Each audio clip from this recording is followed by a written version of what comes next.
Greetings, friends and warlords. Raj here. Welcome to another Saga Thursday, the weekly show where we talk about the fabulous miniatures game of Saga.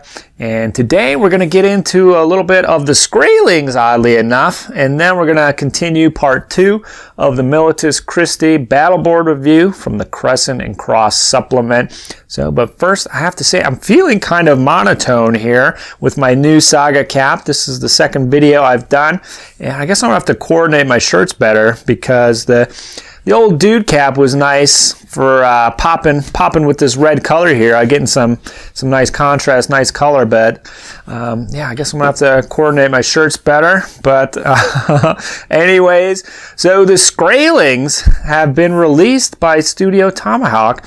So if you didn't know, the Skraelings are the North American Indians encountered by the Vikings on their travails, and they had a quasi-official battle board. I'm not entirely sure if it came out like Wargames Illustrated or how it was released, but it was a fun battle board. It didn't have its own dice. You could just use whatever Saga dice were available, and it kind of played off doubles and triples and stuff like that. But the reason never really picked up, well, there's probably a couple different reasons, but the main one was the board was kind of out there, and it had some pretty powerful abilities. One of them, which was you could completely remove a battle board ability from your opponent, and I think you can do that more than once. So it completely was just way out there, and just thematically, obviously you can do the Skraelings and the Vikings. That's kind of cool, but like the Skraelings and the Normans, or the Skraelings and the Byzantines, kind of a weird matchup. A lot of people are in Saga for the history aspect, and then folks like me aren't quite as much into the history, but even that's kind of pushing it for me. But in any case, there was a battle board, people bought the models, and then they were kind of banned from official tournament play, and as happens, people tend to follow the tournament play, even in a game like Saga. So they went away, but now they are back. So this is kind of unexpected, but very cool to get the rules out there because people did have the models, and with the new Crusade supplement, people can play the Crescent and Cross factions once again. And then, I guess now the Skraelings are out there. And then there's one other battle board, the Revenants, which were kind of undead, Halloween-y type supplement. I guess we'll probably see those, I would say, in a mythological supplement. So might be a while before we see those guys, but finally the Skraelings are back. So kind of almost everybody's back into the second edition rules system here. So very cool. And looking at the board, looks like some very cool stuff in there. I'll probably take a deeper dive into it at a later date, but there's a lot of cool stuff. You can have different kinds of totem warriors, and it still keeps that same kind of mechanic where you can use any kind of dice. But it seems overall kind of toned down. Could be a fun battle board for sure. So it'll be cool to see it out on the streets again. But anyways, that is it for now. I'm going to have a link below to the Studio Tomahawk where you can go check out. It's a PDF. Anybody can go pick it up and get some games in if you have some engine models and different various lines or manufacturers. You'll be able to get some games in of Saga. So that's pretty cool. And other than that, we're going to return to our Milites Christi battle board review. So if you followed along last week, there was a snafu with the video, and then the backup video, and then the main audio feed. So this one is just audio only, and the quality isn't as good as my original, this luxurious audio track you're listening to right now. But I wanted to get it out there to finish off the Crescent and Cross book, and then I think there's still some people out there who could use it. Some people haven't adopted version 2. So wanted to get out there, finish it off, and get it out there. So this is the conclusion of our Milites Christi review. Hope you guys enjoy, and I'm going to see you guys next week. Well, I'll let you head down to the next one there. Okay, this ability is like a nuclear explosion going off on the table. And it's generally used only on the last turn or in a really desperate situation when things are going really, really badly and you need to swing it back your way. Okay. I was going to say, I don't think I've ever seen it used. You're not. This is a melee reaction, so it kicks in before any abilities are played, which is important. So discard the piety token, and that's the token off the track recording what level your piety's at. So once this is gone, it's gone. It's not like Wrath where it can go up and down. Once it's gone, it's gone. Mm-hmm. Discard the piety token. One of your brother's unit, which is Hearthguard only, or your warlord, engaged in this melee, generates 3 extra attack dice for each piety lost. So if you have a piety of 3, and you do your blasphemous war cry, you discard your piety token, and if it's your warlord, for example, on his own, he will generate 9 extra attack dice. And that generate, remember, so we can add on top of that. Or if it's a unit of Hearthguard, they'll generate 9 extra attack dice. And then you can spend your combat pool and other, but remember your combat pool, its efficiency is based on your piety, which is now 0. So each dice in your combat pool is only going to get you one more attack dice. Mm-hmm. Once you've done this, your piety token is lost for the rest of the game. So you discard it, and then until the end of the game, your piety is considered as 0. So you don't want to spend half the game building up your piety and then blow it on top. No. Because it's what makes all of your abilities so much better. So, but on the last turn, it doesn't matter because there's no more turns to follow. So this is a good last turn nuke, and if things are really going badly, this might turn it back your way again as well. Okay. Yeah. Good points there. Yeah.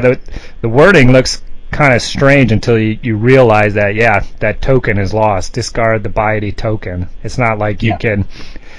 If you read it, you could assume that you could just like shunt it down like 1 notch or something and get 3. But no, it's all or nothing. And it's gone. The key there is it's a melee reaction, and this goes towards generating attack dice.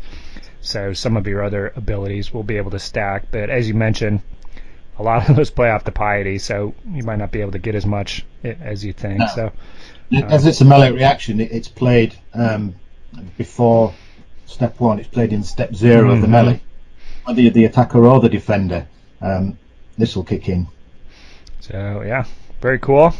Definitely a way to, for example, the warlord, instead of going, typically you'd cap out at 10, but if you had 3 or 4 piety, you could go to 14 or like 17 attacks just on your warlord. Which is nice if you're playing the challenge scenario and you sat in the middle with somebody else. Oh yeah, and then yeah, that could be a brutal way to end the game for sure. Yeah, it's an uncommon dice. I mean, they think the dice is irrelevant. It's the fact that you're losing all of your piety for the rest of the game that's the important thing. Mm-hmm.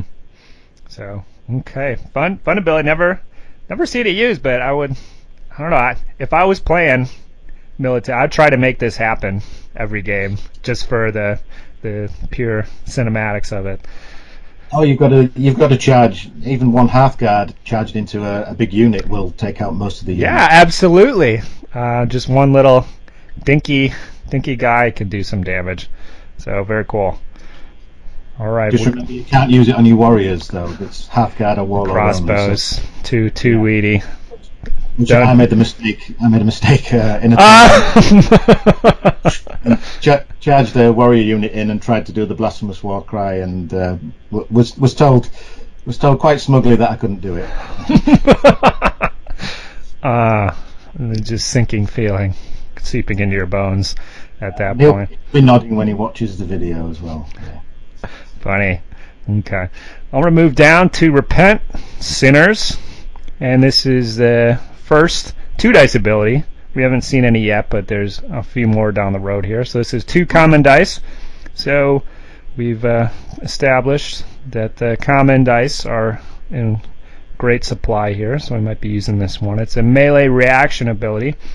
If one of your brother's units is engaged with levies, So you got Hearthguard engaging the enemy levy. Remove a number of enemy levies as casualties equal to twice your piety. Do not resolve any further steps of this melee if there are no enemy models. So if you kill them all, that is basically the end of it. So this is something that drove me nuts when I was playing my Anglo-Saxons. Yeah. Yeah, well, it's a melee reaction, so it's step 0. So if you charge a unit of Hearthguard into a unit of levy with a piety of 3, which is our average piety, that's 6 levy we're going to take off. Now, bear in mind, casualty removal rules. There has to be at least one model. If there's models left, at least one left in contact with the attacking unit. So he's going to have to take models off. If you take off all the models in the unit, the melee never takes place because this is prior to the fighting. So there's no fatigue generated or anything. And likewise, if there are units within short of the levy that have been removed, they won't take any fatigue either because there hasn't been a melee, so they don't take the morale fatigue for seeing a unit destroyed in melee. Okay, yeah, good point there. If there are then some levy left, so if there were 8 levy and we've taken 6 of them off and there's 2 left, we then go on to the melee where our big Hearthguard unit fights 2 brave peasants. Okay, yeah, so kind of an interesting ability. So the thing is, it's very situational. Yeah, your Hearthguard are gonna basically beat the crap out of whatever levy unit they're gonna be engaged with, most likely. Anyways, maybe just a few exceptions out there. I mean, with a fully stacked Anglo-Saxon board, but I can see the interesting use of just wiping out a unit without having to engage or get the fatigue for fighting at the end. And no chance of losing your guys. So just an interesting way to wipe out a six-man unit typically. So yeah, very very situational. I mean, half the games you play won't even have levies to begin with. Although with 2.0, if you're playing some 2.0 games with these boards, you might see some more levies out there. Yeah, but this board's not valid for 2.0, and will it be the same ability when the new Crusades pack comes out? We'll have to see. Yeah, it's a useful thing, but a unit of Hearthguard can pretty much crush a unit of levy anyway without this. But if you've got those common dice and know where to put them, and you know you're going to be charging the levy, then drop them in there. Yeah, well, I think if there's any board that's going to have extra dice just drowning in them, it's going to be these guys. So you might get some use out of it. All right, cool. You want to pop up to for the True Cross there? The True Cross. Now, this is an expensive 2-dice ability. Yeah, this is a common and a rare. This is the most expensive ability on the board. It's a melee ability. May only be used on a brother unit that is engaged with at least twice as much enemy models as it has. Reduce an enemy unit's armor by 1, +1 for each piety you have, to a minimum of 2. Okay, armor can never go below 2 or above 6. So. This is good if you've got a smallish unit and you're attacking a big unit. So situational, very expensive, but if you've got a couple of men left as a straggling unit, you can charge them in and drop somebody's armor down, and then throw a few extra combat dice in from the combat pool.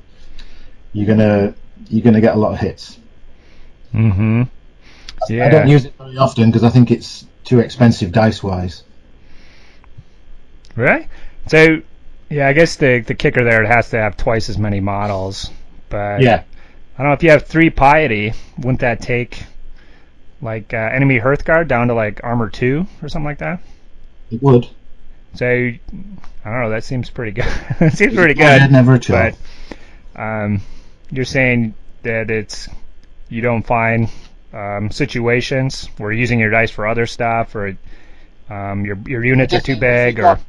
I guess if you've got a lot of rare dice, because generally rare dice go either into prayers to increase your piety, or the activation pool to roll another bucket full of dice. Don't forget, we have to try and keep that piety track moving, and those 2 dice for this ability are the two dice you need to increase your piety another level. Okay, that makes sense. Yeah, so another unit has to be the Hearthguard, and then sadly you won't ever be able to use this on the enemy Warlord. So, okay. Yeah, I guess, the potential there seems really great, but like you said, in the games that I've played, I don't actually think I've seen it used against me. It's a good ability. It's the most expensive on the board, so you'd think it would be the best one on the board. You could argue that it is if you're attacking a big Hearthguard unit with 2 or 3 of your Hearthguard. And in that situation, it's definitely worth playing. Mm-hmm. But if you want to keep your piety moving up and it's early in the game, you're probably not going to play it. Mm-hmm. Okay, cool. Good analysis there. So I'm going to pop down to This Is My Body. It's a melee ability using an uncommon dice. And this one is the bane of many opponents here. The next X Saga abilities played by any player during this melee are cancelled. X being the number of your piety. So if you have 3 piety, your opponent is basically... if they played 4 Saga abilities, if they wanted to, 3 would be cancelled and the 4th one would go through. But basically, this is... my opponent is going to play no Saga abilities during this combat. So the key thing there is if you are the defender, this isn't going to help you out because they've already played all their abilities. So this is another attack ability. And you need to make sure it's the last ability you play as well. Otherwise, you're going to cancel your next few abilities. Okay. So a little niggle there for the Milites Christi player to make sure they... it's the last thing you do. Yeah, it's kind of... It's nasty enough that if somebody accidentally did that, you'd probably want to hold them to it. Be like, no, sorry. Yeah, and if you want to play this board in Saga 2, where we flip flop between playing abilities, we alternate between players, then you're definitely going to be cancelling some of your own abilities if you play this. True, yeah. And then in that situation, could be handy as a defensive item then, at least, to limit them to one ability. Yeah, you can use it as a defensive rather than just an attack. But as it stands in Saga 1, this is an attacking ability. Mm-hmm. So, yeah, great ability.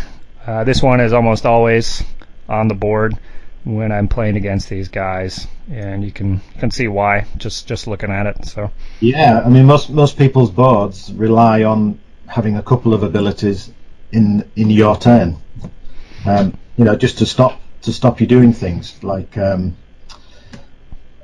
don't know, things that put your armor up and stuff, like your Anglo-Saxons where you put your armor up and things. This will stop the armor going up. Mm-hmm. And some boards out there kind of overly rely on their ability. The Scots obviously are going to be hurting pretty bad from a charge from the Milites Christi. So yeah, you'd have a chance if you played these against the Silver Fox. You'd have a chance against his Scots. Yeah, absolutely. Definitely a foil for those guys. So definitely, yeah. Okay, do you want to round it out here? Ability number 10. This is our third 2-dice ability, common and an uncommon, so not too expensive. You should be able to get this anytime you like. Activation. So you can activate 1 friendly unit plus 1 extra unit per piety you have. So 3 piety will give us 4 units. Any mounted unit activated this way that chooses a movement activation increases its movement by short. Each activated unit that does not engage with this activation takes 1 fatigue. So if you don't go into melee with the activation, you get a fatigue at the end of the activation. But you can still activate your crossbows with it. It's just that they'll fire a shot and get a fatigue for not going into melee. You're allowed to activate them still, and it's not. They can. Here's one you might want to do, but probably wouldn't. You can activate them to rest, not go into melee, but get your fatigue back. just go even. There's no restriction on what the activation is, but you get to activate a number of units equal to your piety plus 1. Mounted units are obviously getting the best from this because they're getting an extra 4 inches of movement on top of the normal 12. Yeah, 16 is quite a swath of territory on the Saga battlefield. Yeah. So, yeah, great ability. 3 or 4 units activated at once is pretty awesome. And if you set it up, you won't get any downside with the fatigue. Now, it's not one to play in the first couple of turns because you're spending 2 dice, and in the first couple of turns you're going to only have 1 or 2 piety, so you're not actually getting any benefit from that. You're only getting your couple of units moving anyway, which you've got from your, unless you want to take them into melee and just go for it for the extra movement. Mm-hmm. Catch somebody out, so cool. Yeah, very decent ability for sure. Yeah. So, okay. So overall, we can see a number of abilities are Hearthguard only, and with some of the other abilities here, it kind of pushes it from what I've seen towards a big Hearthguard units, or mainly one big Hearthguard unit. Typically, that's what I've seen around here. Is that your experience as well when people are building their armies? Okay, so what? No, it's generally 4 points of Hearthguard and 2 points of Warriors, and the Hearthguard are split into a 4 and 2 6s, because you don't need big units because of all the extra dice you can get. Mm-hmm. So the strengths on this board are mobility and the ability to get buckets full of melee dice. Mm-hmm. So a 12-man unit, a 12-man Hearthguard unit will take out anything on the table, but a 6-man unit probably would anyway. Okay. Yeah, especially with This Is My Body being pretty big there. I mean, they just can't stop what you're doing when you're rolling those buckets of dice, so there's not a lot of units. So you can move across the table and get, even 2 dice out of the combat pool is going to give you another 8 attack dice. So your 4-man Hearthguard unit has got 16 dice just from that. Mm-hmm. Okay. It's got no defensive abilities with This Is My Body. Great points there. Yeah, maintains your flexibility. Yeah. Having a Death Star 12-man Hearthguard unit, you can steamroll across the table, and I've done it in games before where nothing can stop you. But that's only one unit you've got. If you've got multiple units, you've got more things for them to watch out for, or the ability to capture more objectives based on the scenario. Mm-hmm. So some great points there about maintaining your flexibility, and I guess towards the end of the game when you're always playing the Milites, at the start of their turn, you kind of just watch them until they get all 8 of their dice out on the board, and so there's plenty of dice for activating and everything else. All these abilities. You tend not to be short on Saga dice after the first couple of turns with this army. Mm-hmm. So yeah, kind of interesting. Kind of picks up steam where some armies are down to 4 or 5. It can be kind of frustrating because even if they're down to generating 4 or 5 dice, they'll still typically end up with the full 8 plus the Deus Vult and some other good abilities keyed up. So very cool. Yeah, if you can get past that, you've got to be patient at times in this with this warband, because you need to get things to the point where you're ready to go. Doing that early strike will catch people out, but you're then going to be sat there and your efficiency on your abilities isn't as good as it would be 2 turns later on. Mm-hmm. Yeah, so you've got to be patient a bit, and some players just like to charge across the table and get stuck into everything that moves. Uh-huh. And they'd probably do better off with the Viking army rather than a Milite army. Absolutely. So yeah, playing against these guys, obviously trying to get stuck in early is key, which can be difficult for some of the warbands. So I feel more so than most there can be some uneven matchups when it comes to this particular board. The biggest mistake some people make in Saga in general is not wanting to move their men too many times. Mm-hmm. They don't like to move twice and have a fatigue, but they'll take 4 turns to get across the table, whereby if they accept the fact that they might take a bit of pain on the way across, at least they're going to get in before things get out of hand. Yeah, I mean, playing against these guys, I think this is the only game I could think of for sure that I've done a triple activation to try to get stuck in with them before anything went on, just to try to take out those crossbow guys. I remember I did it. Yeah. I mean, it's good to have the Strathclyde against these, because you can pop a unit on behind them and get stuck into the Hearthguard. And yes. They don't know what's going on. Mm-hmm. So with the activation pool and the extra dice, also with the FAQ for the priests, do you recommend a priest with this faction? No, I don't think it needs anything else other than a standard list. I don't think it needs the hero or the Poor Brothers unit. I don't think it needs them. It's got everything it needs straight out of the box. Yeah, I think so as well. You're getting plenty of dice when you need it during those key turns, most likely, and then you don't really need a particular dice. And then the Warrior Priest isn't really adding much because you're having these smaller Hearthguard units. So, okay. Any particular scenarios that are a challenge for the Milites?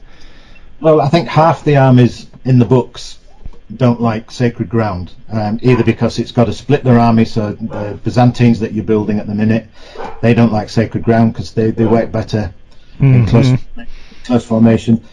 You don't want to have to move up your Hearthguard to capture a piece of ground and be sat in the middle on the first or second turn where they're exposed. So anything like that, they like things like the Village Pillage scenario where there's an objective and you can get that objective done in the last couple of turns, so you can defend your own objective and then strike out at your opponent's objective at the end. Things where there's a lot of terrain aren't good either, so you don't want to be parking your mounted Hearthguards in woods or anything like that if you can avoid it.